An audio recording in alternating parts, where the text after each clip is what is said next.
Hello and welcome to the Better in Business podcast.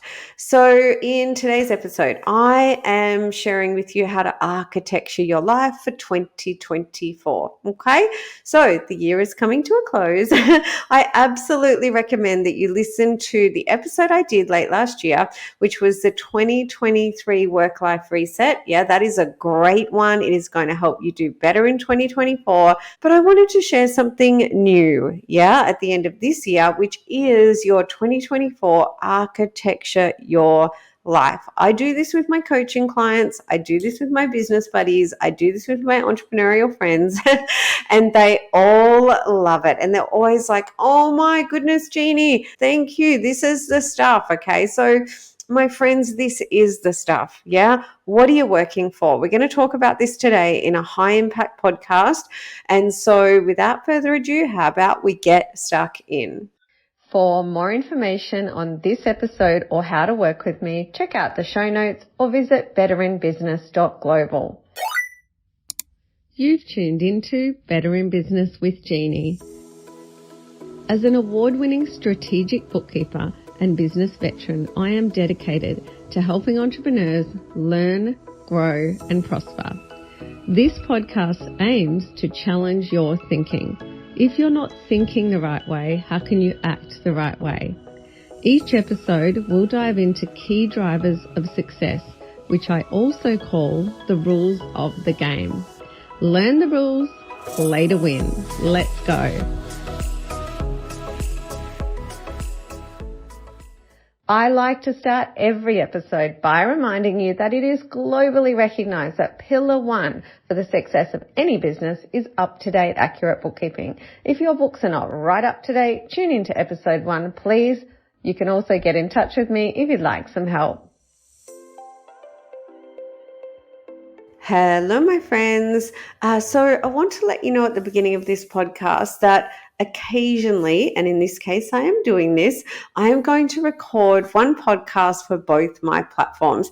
And architecturing your life for 2024 is just a subject that I want to speak to both my entrepreneurs and my bookkeepers on. So whether you are listening to the Strategic Bookkeeper podcast for bookkeepers or betterinbusiness.global for entrepreneurs, this podcast has been recorded for both platforms.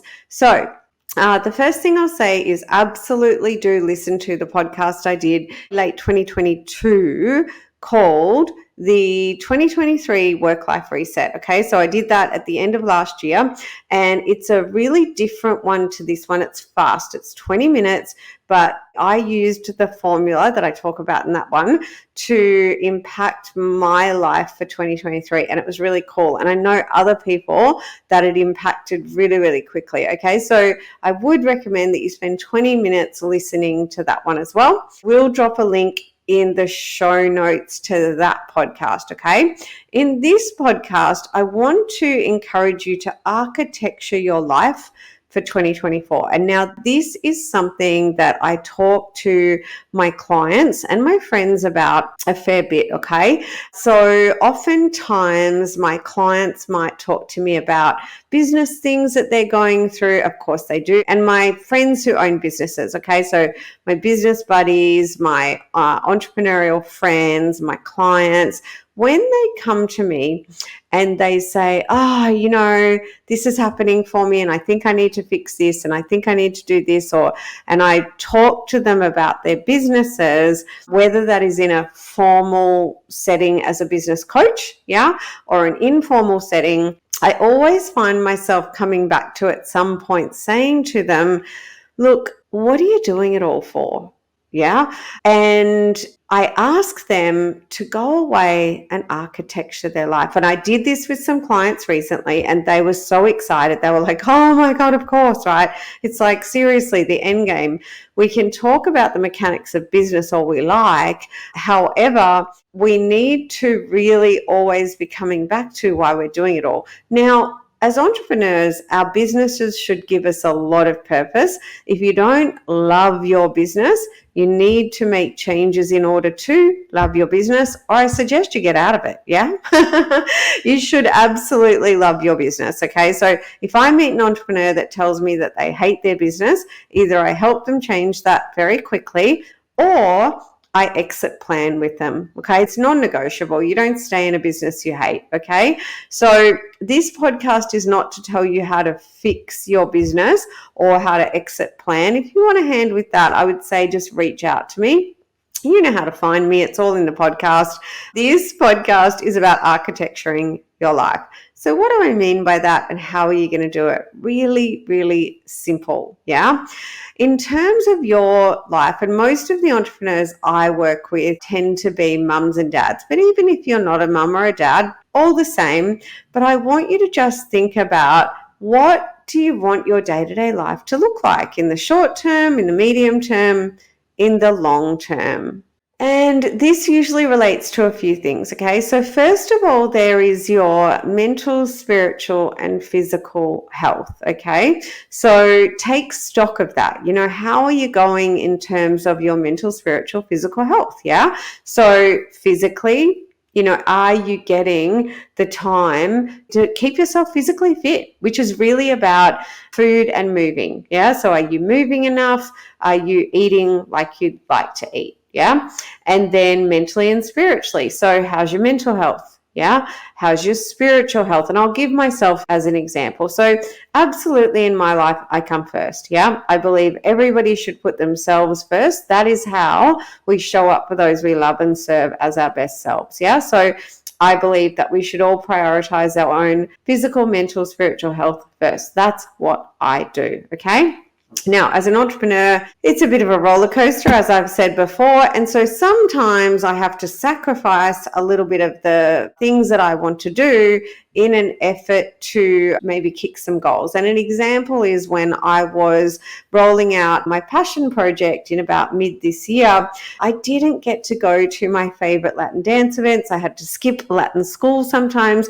And dancing is actually my spiritual health. Yeah, it's not my physical health. I mean, yeah, probably keeps me a bit fit, but it is my spiritual health. Yeah.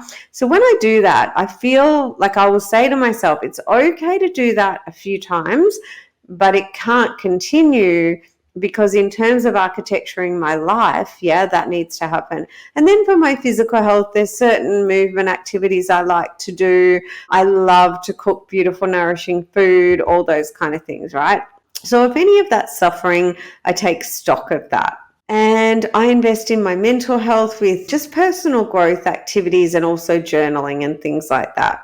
So how's that looking for you right now? Like, are you kind of pretty much most of the time getting all those things on point? Are you putting yourself first? Because if you're not, yeah. And if you're a mum, because mums often laugh and go, that's hilarious, Jeannie. We can't come first. We have to put our kids first. No, you don't. That's not true. You will show up for your children as your best self if you learn to put yourself first, okay? If you don't know my story, I have talked about it a lot, but I had to learn the hard way, okay, to put myself first. So absolutely take stock of where you are right now as you architecture your life. What do you want to get in terms of your physical, mental, and spiritual health? Where are you now? Where do you want to be, right? Because you need to make a plan. Like, what does 10 out of 10 putting yourself first, physical, mental, and spiritual health look like for you, for your spouse, for your children, etc.? Okay, what does that look like? And then it's really that kind of links through to the time money equation or the income and lifestyle equation. That is same thing, different labels, right? So in terms of income and lifestyle, how much money do you need to make and save and invest for your own point of satisfaction? Now, point of satisfaction in terms of money is a phrase that came out of the mouth of Angela Savage, my amazing cousin. So my first cousin, who our family just thinks is extraordinary because she is an extraordinary human being. She's an author. She's represented Australia at the Geneva conference. You know, one of those humans that you're in a room with them, they open their mouth and your jaw just drops and you listen and you shut up. And you're just like, more, give me more, let me absorb you. And I remember my father is like massively successful entrepreneur. You know, we could call him a capitalist. And she said to him, I think everybody needs to just consider their own point of satisfaction when it comes to money. And that has stayed with me forever. Okay. So it's not for me to determine your point of satisfaction.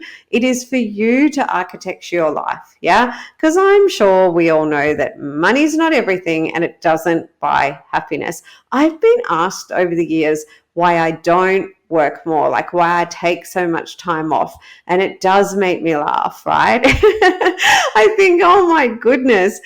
Time wealth. Yeah. I want to be super rich in time. Like, yeah, I want a certain amount of money. I want my point of satisfaction in terms of money, but I want to be super time rich so I can prioritize my mental, spiritual, and physical health so that I can do all the amazing things that I want to do in this life. Yeah.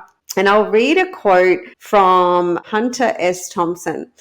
Life should not be a journey to the grave with the intention of arriving safely in a pretty and well-preserved body, but rather a skid-in broadside in a cloud of smoke, thoroughly used up, totally worn out, and loudly proclaiming, wow, what a ride. I love that quote so much. Yeah, so hey, time wealth. Yeah. I'm hoping to be heading to Cuba early next year. I will dance in Cuba day and night, you know, enjoy my life. I could work 10 times more than I am now and make 10 times more money. I'm pretty sure that's not going to have me arrive at the, you know, the gates of heaven, having done everything I wanted to do. So architecturing our life, it's about time and money. Yeah.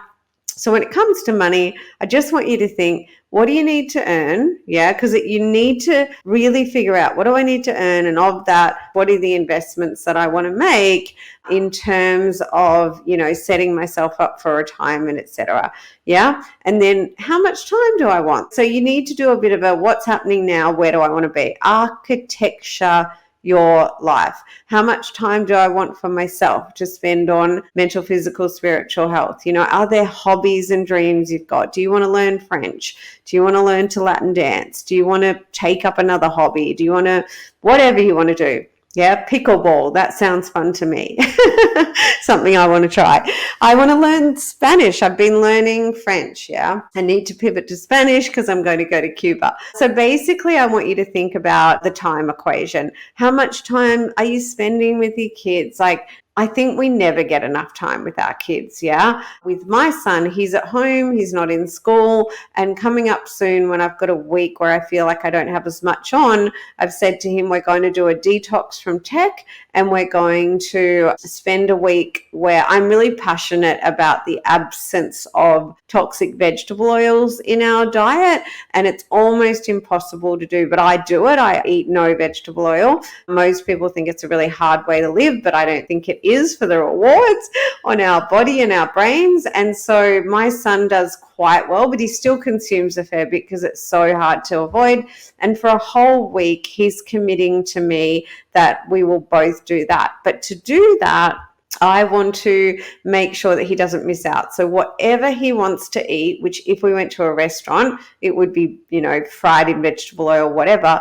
I'm going to go to the supermarket with him, buy all the ingredients and make absolutely anything and everything without vegetable oil, using beautiful fats like organic tallow and this kind of thing. So that is going to consume our entire week like crazy. Now, that to me sounds amazing, right? But that is the gift of time. So I want you to ask yourself, like, what does your time wealth look like right now? And then where do you want it to be? What does your money wealth look like right now in terms of cash to live on and then your assets? Yeah. Because in terms of investing and building wealth, realistically, I call it the 5-point plan. Let me see if I can remember it. So there's earn, earn money, save money, borrow money, invest, and then leverage and then repeat, right? Or definitely you go invest, leverage, repeat, because you just need to be leveraging and buying more assets. It's actually not rocket science. If you just want to invest in real estate and you're fairly smart about it, you can't go too wrong, right? A girlfriend of mine, she's in her mid-30s. She's got 4 million in real estate and 2 million of it is leverage, meaning she has 2 million in loans across 4 million in real estate. She just has a regular job. So she saved her money. She then borrowed money. She bought property. She leveraged the equity in the property to borrow more money, and then she kept buying more property, right? This stuff is not rocket science, but you do need to do those things. So in terms of your wealth, in terms of your income and your wealth portfolio, and all these phrases and words can be like, oh, wealth portfolio, adulting, right? Hashtag adulting. But if we simplify it all, it's not as grand as it sounds, okay? So in terms of architecturing your life, it's the time and money equation, okay? So let's rinse and repeat for a minute before you go off and architecture your life. And let's wrap it up with some action steps, right? This one's nice and short, this podcast. So in architecturing your life, you do need to think about, if you have a spouse, if you have a child or children rather, you need to maybe do this with your spouse. Get them to listen to this podcast, do it together, okay? Then you want to absolutely sit and digest this concept of putting yourself first. Like if that was totally foreign to you, and let me tell you, I am on a mission to inspire everyone to put themselves first. And that is what I call the Healthy Bookkeeper. That's another brand I'm launching, but just a passion project. So absolutely, I want you to sit, digest that, and really do lean into this absolute truth. Yeah, that every psychologist will tell you, every, Sufi, every master will tell you, that putting yourself first is key to how you will show up your best self for those you love and serve, okay? So put yourself first, go to a whiteboard, get a pen and paper out, write down my top 3 priorities are myself first, my mental, spiritual, physical health. Then my second priority is whatever you decide it is. My third priority is whatever you decide it is. But I want you to come up with 3 priorities, and I want priority 1 to be yourself. Okay, so in terms of architecturing your life, I want you to do that. That's your first action step. And then your second action step is such a value in pen and paper. Yeah, the way, what it does to your brain just writing things down. Okay. So I want you to sit down and I want you to write down income, lifestyle, and under that, I want you to write money, time, because that's what these are about. And then I want you to just do a bit of a now future. So in terms of income, money, yeah, I want you to put, okay, I'm earning this now. I'm saving this now. It doesn't matter if it's nothing, that's fine. It's just awareness, yeah? Awareness, acceptance, actions. That's how change happens, okay? The 3 A's. So what is your income? How much are you saving? What do your assets look like right now? And then, okay, in the future, whether that's tomorrow, a year, whatever, okay, well, you might be unhappy with that income, or I want to be earning more. And then, well, I want to be saving X amount. Okay, remember, $1 is a saving. Okay, whatever you're saving is better than nothing. I want to be saving this. I want to be investing this. And actually, within the next amount of years, I want to have this many assets, even if these assets have borrowings on them. Okay, so I want you to think about those things. I should say, not just think about them. You are writing these things down. Okay, architecture your life. And then in terms of your income as an entrepreneur, so whether you are, like I said, you're across my betterinbusiness.global platform podcast, or you're one of my beautiful bookkeepers in the Strategic Bookkeeper, I want you to think about, so this is the income I need and want to achieve those savings and investment goals, yeah, and my point of satisfaction. And then in your business, rather than working without really understanding what you're working for, rather than hustling and working hard, yeah, I want you to work smart, okay? And that is do the same or less work for more reward. Reward is impact impact on yourself, impact on those you serve. Okay, so more money for you, more time for you, more money for those you serve, more time for those you serve. Okay, so working smarter rather than harder is the key to the income and lifestyle. Okay, so in terms of your income, just for example, let's say a bookkeeper or any service-based business, it's kind of like, well, what is my revenue right now? What is my profit right now? Yeah, because there are, say, 8 ways to scale your business, and price rises is one of them. Okay, so what would I need to do to move the needle on my net profit, okay, in order to achieve what I'm architecturing in my life?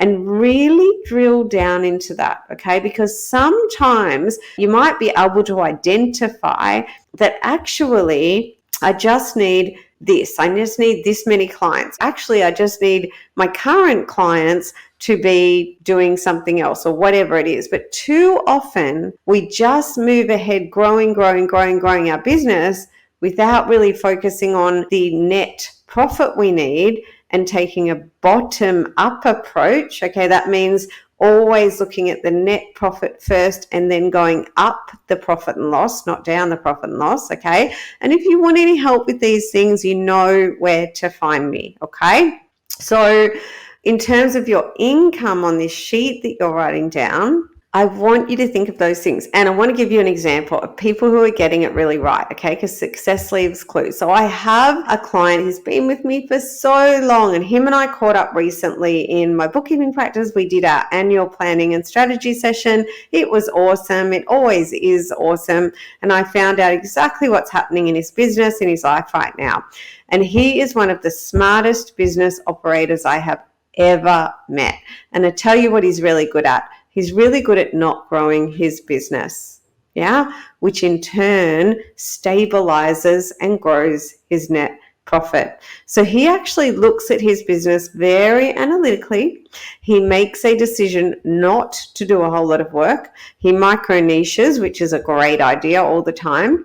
And he architectures his business and his net profit, yeah, by deliberately doing things to impact revenue, gross profit, and net profit. And that means that he does not say yes to a whole lot of business. That means that he only has a small but mighty team. Okay, big business is not the way to make great profit. Yeah, a really healthy profit for an entrepreneur and a small business owner usually comes from a small but mighty business that has the ability to regulate capacity with price, work smarter, not harder, yeah, to have a brilliant pricing system and more. If you're listening to this and you're thinking, oh my goodness, I feel like I'm not doing these things and I don't know how to do them, whether you are a bookkeeper or an entrepreneur, just reach out to me and say, what the hell are you talking about?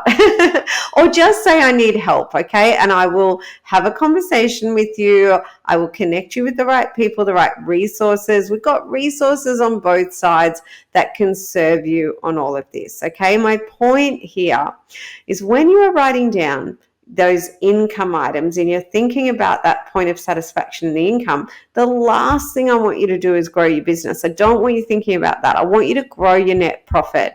And you can grow your net profit without growing your revenue at all in many cases. But we also need you to grow your time wealth, okay? So that's how all of this relates back to your business. And the clients I was working with recently that I coach, when we talked about this, we went through all the things in the business, all these different things, and then it was like, right, listen, time to architecture your life. And it was exactly this, okay? They make great money, but we need to make sure that they are getting all the things out of their life that the money is intended to do, including that their asset base, okay, is where they want it to go. Yeah, it's either where they want it to be or it's going where they want it to go. So that is your action plan, okay, with the pen and paper and what to do. If you need help with this, just drop me a line, okay, and I will, like I said, I'll have a chat to you. I'll point you in the right direction. I hope that you move into 2024 excited about the year to come, and I'll see you in the next episode. Thanks for tuning in. For more information on this episode or how to work with me, check out the show notes. If you'd like to know how I can help you do better in business, you know where to find me, betterinbusiness.global. See you in the next episode.